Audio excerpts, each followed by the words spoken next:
nous allons procéder maintenant à la correction des exercices. On va corriger l'exercice 3. Donc dans l'exercice 3, on nous donne 6 équations de droite. La 1, la 2, la 4 et la 6 sont des équations réduites parce qu'on a y égale. Par contre, la 3 et la 6 sont des équations cartésiennes parce qu'on a tout d'un côté, le x et le y et le nombre tout seul, et 0 de l'autre côté. Donc, je vais expliquer pour le premier et après je vous donnerai les réponses pour les autres.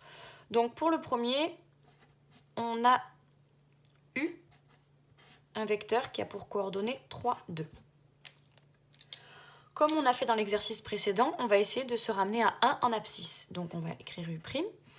On a 3 en abscisse et 2 en ordonnée. Quelle opération entre une multiplication et une division je dois faire pour avoir 1 en abscisse? C'est une division par 3.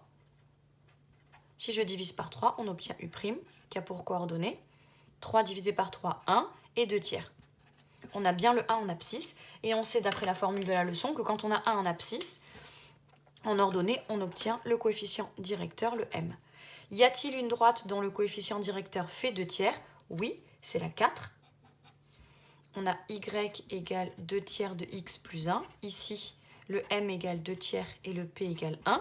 Donc, on a ce vecteur directeur, ce vecteur u est un vecteur directeur de la droite 4. Donc, on peut écrire que le petit a va avec le 4. De la même façon, on trouve que le b, le vecteur v de coordonnées moins 2, moins 4, est un vecteur directeur de la droite 1. 2x plus 1, y égale 2x plus 1. De la même façon, on trouve que le vecteur du petit e, le vecteur s qui a pour coordonnées 6, 1, est un vecteur directeur de la droite 5, y égale 1 sixième de x moins 1 demi. Et de la même façon, on trouve que f, le vecteur t qui a pour coordonnées moins 4, moins 6, est un vecteur directeur de la droite 2, y égale moins 3 demi de x moins 2. Alors, si on regarde la droite 3, on a moins 2x moins y plus 3 égale à 0. C'est une équation cartésienne. Le petit a, c'est moins 2, c'est le nombre qui est collé à x. Le petit b, c'est moins 1, c'est le nombre qui est collé à y. Et le petit c, c'est 3.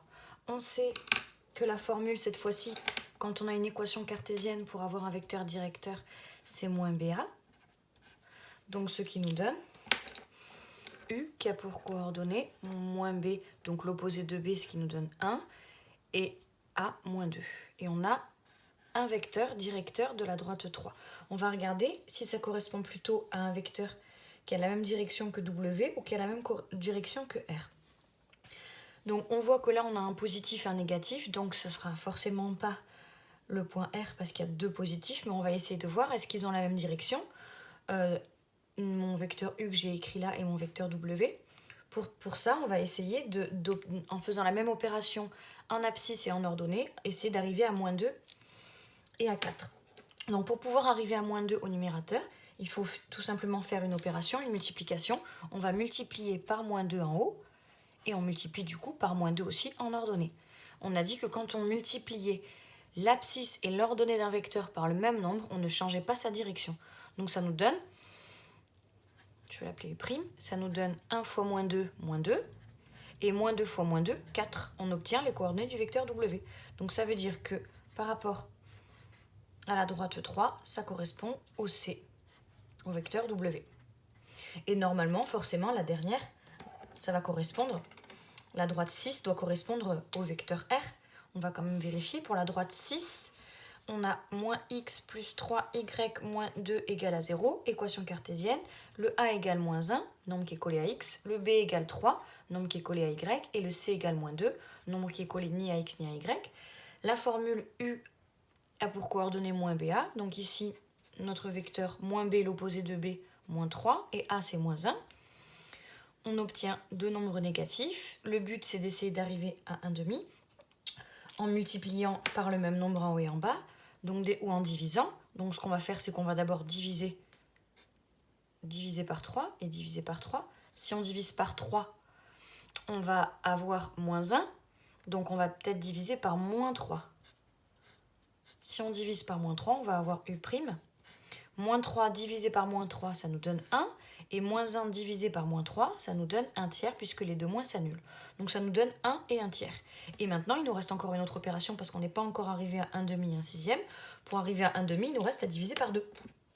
Donc on va diviser par 2 en haut en abscisse et diviser par 2 en bas en ordonnée.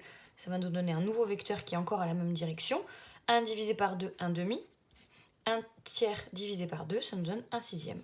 Et on obtient bien le vecteur R. Donc, je vous répète que ces trois vecteurs-là, ce ne sont pas les mêmes, mais ces trois vecteurs-là, ils ont la même direction. Donc, ce sont trois vecteurs directeurs de cette droite, parce qu'une droite a une infinité de vecteurs directeurs.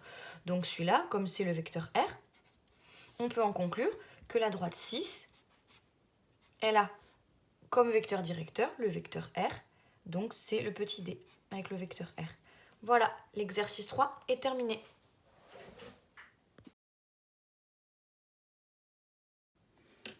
Pour l'exercice 4, on nous dit, on a un point A qui a pour coordonnées moins 3, moins 1 demi. On a un point B qui a pour coordonnées 1, 1. Tracez la droite AB dans le repère. C'est facile, on place le point A dans le repère. Moins 3 en abscisse, moins 1 demi en ordonnée. On tombe sur le point A ici. Le point B, 1, 1. 1 en abscisse, 1 en ordonnée, on tombe sur là. Et à la règle, bien sûr, évidemment, on trace la droite AB. Donnez 4 vecteurs directeurs de la droite AB, dont un au moins a des coordonnées entières. Donc, pour trouver 4 vecteurs directeurs, déjà on va en trouver un. Le plus facile, c'est de trouver le M. Vecteur directeur, on nous a dit d'après la formule que c'est YB moins YK sur XB moins XA. Ça, c'est la formule. Donc, on l'utilise. Ça nous donne YB1 moins YK moins 1 demi sur XB1 moins XA moins 3. Ce qui nous donne 1 plus 1 demi sur 1 moins 3, 1 plus 3. 1 moins 3, ce qui nous donne 1 plus 3. Donc 1 plus 1 demi, 1 c'est pareil que 2 demi, 2 demi plus 1 demi, ça nous donne 3 demi sur 4. Et quand on simplifie ici, ça nous donne 3 sur 8, 3 huitièmes. Donc on a trouvé le coefficient directeur. Maintenant, on a vu dans la leçon qu'un vecteur directeur, ça pouvait s'écrire sous la forme 1m. Donc, mon premier vecteur directeur, je peux dire que c'est 1 et m, c'est 3 huitièmes. Donc, j'ai trouvé un vecteur directeur. On a vu dans d'autres exercices que les vecteurs directeurs avaient la même direction, qu'un vecteur avait la même direction qu'un autre si on faisait la même opération en haut et en bas, une multiplication ou une division. Donc, par exemple, si je multiplie tout par 2. Si je multiplie tout par 2, je vais avoir un nouveau vecteur que je vais appeler vecteur V. Je multiplie tout par 2, donc 1 fois 2, ça nous donne 2. Et 3 huitièmes fois 2, ça nous donne 6 huitièmes. Et 6 huitièmes, ça se simplifie en 3 quarts. Donc là, j'ai un deuxième vecteur. On peut en trouver un autre, il en faut 4. Donc le plus facile, pour trouver, on nous demande d'un au moins à des coordonnées entières. Là, le problème, c'est qu'on a divisé par 4. Donc, ce qu'on peut faire pour plus avoir de division, c'est qu'on va les multiplier tous les deux par 4. Comme ça, la division par 4 en ordonnée va s'annuler. Donc, je l'appelle W. Si je fais la même opération en abscisse et en ordonnée, mon vecteur aura la même direction. Donc, ça sera un autre vecteur directeur. Donc, 2 fois 4, 8.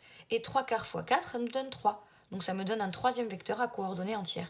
Et ensuite, je peux par exemple encore le doubler ou le tripler. Allez, je vais le tripler cette fois-ci, comme ça change un petit peu. Je le triple pour donner un quatrième vecteur. 8 fois 3, 24. 3 fois 3, 9. Donc j'ai trouvé 4 vecteurs directeurs. Le premier c'est 1, 3 huitièmes.